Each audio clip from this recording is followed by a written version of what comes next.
జగమంత సంబరం రాష్ట్ర వ్యాప్తంగా ఘనంగా వైఎస్ఆర్ కాంగ్రెస్ అధ్యక్షుడు జగన్మోహన్ రెడ్డి జన్మదిన వేడుకలు, పెద్ద ఎత్తున సేవా కార్యక్రమాలు మొత్తం రాష్ట్ర వ్యాప్తంగానే కాకుండా తెలుగు రాష్ట్రాల్లోనూ అట్లాగే ఇతర రాష్ట్రాల్లోనూ ఆయా దేశాల్లో కూడా ఈసారి మరింత క్రేజ్ తోటి జగన్ గారి జన్మదినోత్సవం జరుపుకోవడం అనేది ఒక ఆసక్తికరమైన అంశంగా ఉంది. ఆయన ఓడిపోతే ఓడిపోయి ఉండొచ్చు, కానీ ఇప్పుడు అసలైన హీరోలాగా ఆయనకి ప్రజల దృష్టిలో కనపడుతున్నారా అన్న భావన కలుగుతోంది కదా. ముందుగా రామ్నాథ్ గారు చెప్పండి, మీకేమనిపించింది ఈసారి ఈ స్థాయిలో క్రేజ్ రావడానికి కారణం ఏంటి?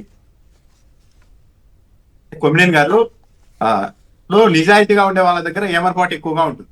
జగన్మోహన్ రెడ్డి గారు పైన దేవుడు ఉన్నారు, కింద పబ్లిక్ ఉన్నారు, నేను నిజాయితీగా పరిపాలన చేస్తూ ఉన్నాను అని ఏమరపాటుగా ఉండేసరికి ఈ మీడియా బలంతో అంతా తెలుగుదేశం పార్టీ మొన్నటి ఎన్నికల్లో ఓడించేసి, ఇప్పుడు ఆ పరిస్థితి ఉండదు అన్నది వైఎస్ఆర్ కాంగ్రెస్ పార్టీలో క్లారిటీ వచ్చింది. మరి ముఖ్యంగా తెలుగుదేశం పార్టీ వాళ్ళు ఈ మధ్య ఎక్కువగా ఒక విషయాన్ని బాగా ఆరాధిస్తూ ఉన్నారు. జగన్మోహన్ రెడ్డి మారారా, జగన్మోహన్ రెడ్డి నిజంగా మారారా, జగన్మోహన్ రెడ్డి నాయకులతో బాగా సన్నిహితంగా ఉంటున్నారా, ఇవన్నీ ఎందుకు ఆరాధిస్తూ ఉన్నారు అంటే, జగన్మోహన్ రెడ్డి గతంలో లాగే ఏమరపాటుగా ఉండాలి, ఏది పట్టించుకున్నట్టు నేను మంచిగా చేస్తున్నా కాబట్టి మిగతా విషయాలు రాజకీయంగా ఈ మీడియా పరంగా అన్ని చూసుకోవాల్సిన అవసరం లేదన్నట్టు అదిలాగే ఏమరపాటులో ఉండాలి. కానీ ఇప్పుడు మొత్తం జగన్మోహన్ రెడ్డి ప్రతిదీ ఆయనే రివ్యూ చేసుకుంటున్నారు, ప్రతిదీ గమనిస్తూ ఉన్నారు అన్న వాతావరణం బయట ఏర్పడేసరికి తెలుగుదేశం పార్టీ వాళ్ళు ఆందోళన చెందుతూ ఉన్నారు. వాళ్ళ ఉద్దేశం ఏంటంటే, జగన్మోహన్ రెడ్డి మామూలుగా ఏమరపాటుగానే ఉండాలి మేము చేసే ఎత్తుల మీద అనేది వాళ్ళ ఆలోచన. దాని మీద ఇప్పుడు ఎక్కువ ఆరాధిస్తున్నారు. జగన్మోహన్ రెడ్డి చాలా అలర్ట్ గా ఉంటున్నారు అనేసరికి తెలుగుదేశం పార్టీ వాళ్ళు కూడా ఆందోళన చెందుతూ ఉన్నారు. నిన్న నేను కూడా ఒక చోట గమనించాను కొమ్మినేని గారు, అసలు నిజంగా ఎలా ఉంటుంది ఒక నాయకుడి బర్త్డేకి ఎలా చేస్తారని. నేను చోట నుండి గమనిస్తే 4,000 మంది వచ్చారు ఒక గ్రామంలో. 4,000 మంది అంటే మండల హెడ్ క్వార్టర్ లో. అంటే ఈ స్థాయిలో ఎలా వచ్చింది అంటే ప్రతి ఒక్కరికి అర్థమైపోయింది, వైఎస్ఆర్ కాంగ్రెస్ పార్టీ ఓడిపోవడానికి కారణం ప్రధానంగా తెలుగుదేశం పార్టీ అంతా ఒక లేనిపోనివన్నీ. ఇప్పుడు జగన్మోహన్ రెడ్డి 15,000 సచివాలయాలు కడితే తెలుగుదేశం పార్టీ వాళ్ళు ఏం ప్రచారం చేశారు, ఆ 15,000 సచివాలయాల గురించి ప్రచారం చేయలేదు. ఆ సచివాలయంలో ఎక్కడైనా ఒక గడియారం పనిచేయకపోతే, చూసారా జగన్మోహన్ రెడ్డి టైంలో గడియారం కూడా పనిచేయడం లేదు, ఇదేం పాలన అంటూ ప్రచారం చేశారు. ఇలా అన్ని పబ్లిక్ ని మోసపెట్టి మభ్యపెట్టి అధికారంలోకి వచ్చారు.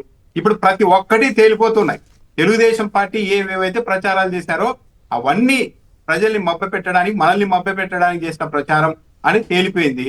దీంతో ప్రతి ఒక్కరిలో వైఎస్ఆర్ కాంగ్రెస్ పార్టీలో కూడా ఇప్పుడు యాక్చువల్లీ గ్రామ స్థాయిలో నుంచి ఆ స్థాయిలో స్పందన వస్తుంది ఒక పుట్టినరోజు కార్యక్రమానికి. అంటే ఏంటి ఉద్దేశం, వీళ్ళు గ్రౌండ్ లో ఉంటారు, కార్యకర్తలు కింది నాయకులంతా గ్రౌండ్ లో ఉంటారు కాబట్టి వాళ్ళ ప్రజల్లో ఉన్న వైబ్రేషన్ ఏంటి అనేది అర్థమైపోతుంది.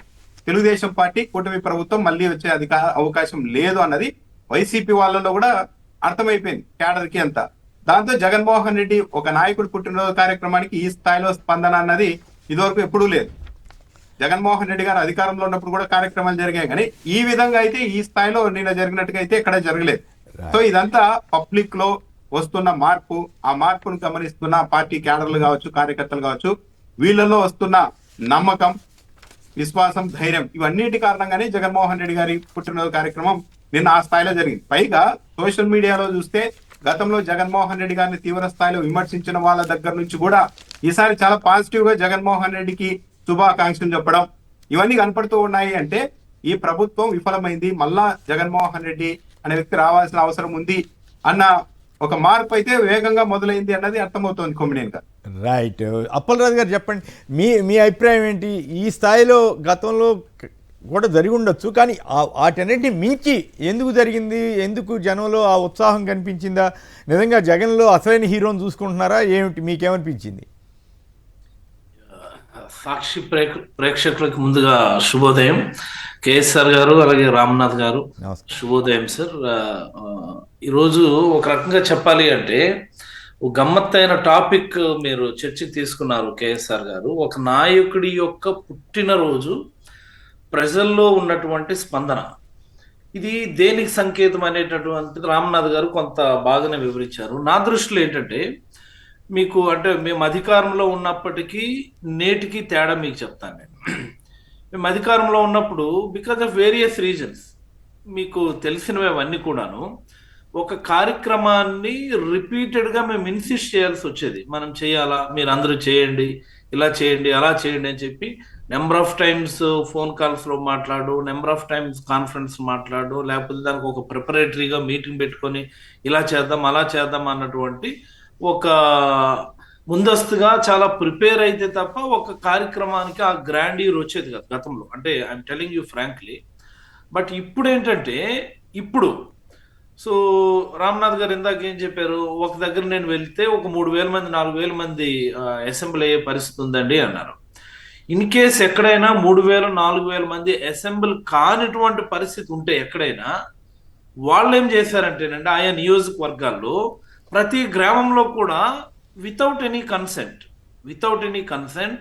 వితౌట్ ఎనీ ఇంటిమేషన్ వాళ్ళకు వాళ్ళు ప్రతి పంచాయతీ హెడ్ క్వార్టర్స్ లో ఉదయం నుంచి సాయంత్రం వరకు డీజేలు పెట్టుకొని మైక్ సెట్లు పెట్టుకొని జగన్మోహన్ రెడ్డి గారి జన్మదిన వేడుకలు అని చెప్పి ప్రత్యేకంగా సెలబ్రేట్ చేయటం అన్నటువంటిది నిన్న చాలా పర్టికులర్. ఇది 2 అంశాలు ఉన్నాయి కేఎస్ఆర్ గారి దీనిలో. Very simple. ఏదైనా గదిలో ఒక పిల్లిని బంధించి కొడతా ఉంటే ఆ పిల్లి కూడా మన మీద తిరగబడుతుంది. ఈరోజు రాష్ట్రంలో ఈ రెడ్ బుక్ రాజ్యాంగం అని గొప్పలకు వెళ్ళి వైఎస్ఆర్ కాంగ్రెస్ పార్టీ కార్యకర్తలకు, సాధారణ ప్రజలకు, ముఖ్యంగా వైసీపీ కార్యకర్తలు ఓ పద్ధతి, రాజకీయాల్లో ఉన్నటువంటి వాళ్ళు అన్ని రకాల ఒత్తిళ్లకు, అన్ని రకాల ఇబ్బందులకు మెంటల్ గా ప్రిపేర్ అయిపోయి రాజకీయాల్లో ఉంటాం. సామాన్య ప్రజలకు సైతం ప్రభుత్వ సర్వీసులు నేరుగా అందకుండా వాళ్ళని వేధించేటటువంటి క్రమంలో ఆ ప్రజల్లో ఉన్నటువంటి ప్రభుత్వ వ్యతిరేకత భావం, మరి అలాగనే బై డిఫాల్ట్ వైసీపీలో ఎలాగో జగన్మోహన్ రెడ్డి గారి పట్ల ఆరాధన అనేది ఖచ్చితంగా ఉంటది. కాబట్టి ఆ 2 అంశాలు ఒకేసారి కలిసేసరికి ప్రతి కార్యకర్తలు కూడా ఒక రకమైనటువంటి కాన్ఫిడెన్స్, మన రోజులు వస్తాయి, మన ప్రభుత్వం వస్తుంది, మళ్ళీ మన నాయకుడు ఆ గద్దె మీద కూర్చుంటాడు, నా చేతుల మీదుగా నా గ్రామాన్ని నేను మళ్ళీ రాజకీయాలకు అతీతంగా, పార్టీలకు అతీతంగా అభివృద్ధి చేసుకోగలను, పరిపాలన చేసుకోగలను అన్నటువంటి ఒక నమ్మకం ప్రతి కార్యకర్తకి కూడా ఆల్రెడీ వచ్చింది. కాబట్టి unprecedented turnout, whatever the program may be, wherever it may be, please mark my words, KSR garu, unprecedented turnouts, whatever the program that Jagan sir insists for the cadre, and wherever the program it may be, అదే మాదిరి ఆ turn out ఉంటుందని ఇది already అధికార పార్టీలో ఒక రకమైనటువంటి చర్చకి కారణమైంది. మొన్న పవన్ కళ్యాణ్ గారు మాట్లాడే మాటలకి రీజన్ కూడా నేను ఇదే అనుకుంటున్నాను. ఆయన ఆల్టర్నేటివ్ వేస్, అది మళ్ళీ మనం మాట్లాడదాం, దాని గురించి సపరేట్గా మాట్లాడదాం. బట్ ఓవరాల్గా అయితే చాలా ఇంప్రెసివ్గా గతంలో ఎన్నడూ జరగని రీతిలో జరిగింది అన్నదే మీ అభిప్రాయం కూడా. చాలా చాలా అంటే వైబ్స్ వేరే లెవెల్ ఉన్నాయండి. అంటే ఇంత చర్చ గ్రామ స్థాయిలో, మండల స్థాయిలో, నియోజకవర్గ స్థాయిలో, జిల్లా స్థాయిలో, రాష్ట్ర స్థాయిలో, దేశ స్థాయిలో, అంతర్జాతీయ స్థాయిలో కూడా ఆ వైబ్స్ అన్నటువంటివి ఈసారి ఖచ్చితంగా ప్రతి ఒక్కరు కూడా ఫీల్ అయ్యారని నేనైతే భావిస్తాను. ప్రతి ఒక్కరు బాగా చెప్పారు అప్పలరాజు గారు. ఇక